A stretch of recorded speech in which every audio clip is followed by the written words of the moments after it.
नमस्कार, मैं प्रीति दयाल और आप देख रहे हैं एक न्यूज़ 24। केंद्रीय चुनाव आयोग ने कल एक बड़ा फैसला लिया। उस फैसले के तहत टीएमसी, सीपीआई और एनसीपी को राष्ट्रीय पार्टी का जो दर्जा मिला था उसे छीन लिया गया है। तो वहीं दूसरी तरफ आप यानी कि आम आदमी पार्टी को राष्ट्रीय पार्टी का दर्जा दे दिया गया है।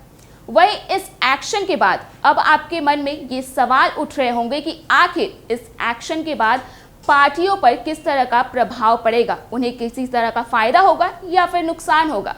हालांकि इससे पहले आपका ये जानना जरूरी है कि आखिर किस आधार पर राजनीतिक पार्टियों को राष्ट्रीय पार्टी का दर्जा मिलता है। तो ये सारी चीजें हम आपको विस्तार से बताते हैं। राष्ट्रीय पार्टी का दर्जा मिलने के क्या नियम है, ये हम आपको सबसे पहले बताते हैं।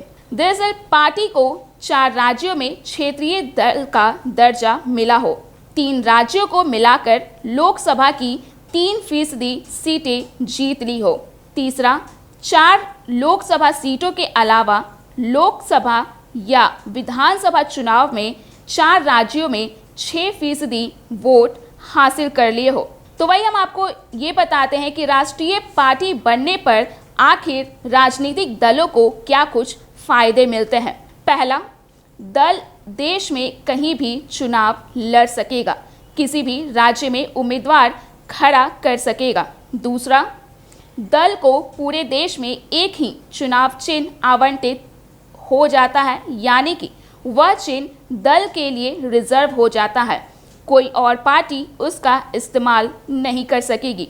तीसरा, चुनाव में नामांकन दाखिल करने के दौरान उम्मीदवार के साथ एक प्रस्तावक होने पर भी मान्य किया जाएगा।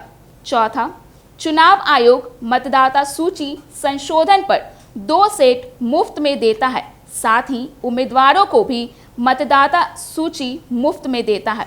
पांचवा, पार्टी दिल्ली में केंद्रीय दफ्तर खोलने का हकदार हो जाता है, इसके लिए सरकार कोई बिल्डिंग या जमीन देती है। छठा, दल चुनाव प्रचार में 40 स्टार कैंपेनर्स को उतार सकेगी। स्टार प्रचारकों पर होने वाला खर्च पार्टी प्रत्याशी के चुनाव खर्च में शामिल नहीं होगा। सातवां, चुनाव से पहले दूरदर्शन और आकाशवाणी के जरिए जन जन तक संदेश पहुंचाने के लिए एक तय समय मिल जाता है। वही हम आपको अब ये बताते हैं कि राष्ट्रीय दल न रहने पर आखिर किस तरह की सुविधाएं छीन जाती है। पहला, ईवीएम या बैलेट पेपर की शुरुआत में दल का चुनाव चिन्ह नहीं दिखाई देगा। दूसरा, चुनाव आयोग जब भी राजनीतिक दलों की बैठक बुलाएगा तो यह जरूरी नहीं कि उस पार्टी को भी बुलाया जाए। तीसरा, पॉलिटिकल फंडिंग प्रभावित हो सकती है।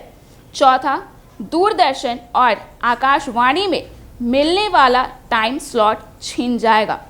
पांचवा, चुनाव के दौरान स्टार प्रचारकों की संख्या 40 से घटकर 20 हो जाएगी। छठा, राज्यों में चुनाव लड़ने के लिए पार्टी को लेना होगा अलग सिंबल। तो वहीं अब हम आपको ये बताते हैं कि आखिर एनसीपी, टीएमसी और सीपीआई से उसका टैग किस लिए वापस ले लिया गया है। दरअसल ईसीआई के अनुसार तृणमूल कांग्रेस को 2016 में राष्ट्रीय पार्टी का टैग दिया गया था, लेकिन गोवा और कुछ पूर्वोत्तर राज्यों में इसके खराब प्रदर्शन के कारण यह दर्जा वापस लेना पड़ा। ये भी बता दें कि अरुणाचल प्रदेश से पार्टी ने 2014 के लोकसभा चुनाव और विधानसभा में एक राज्य पार्टी के मानदंडों को पूरा नहीं किया। वहीं दूसरी तरफ शरद पवार ने एनसीपी का गठन 1999 में किया था।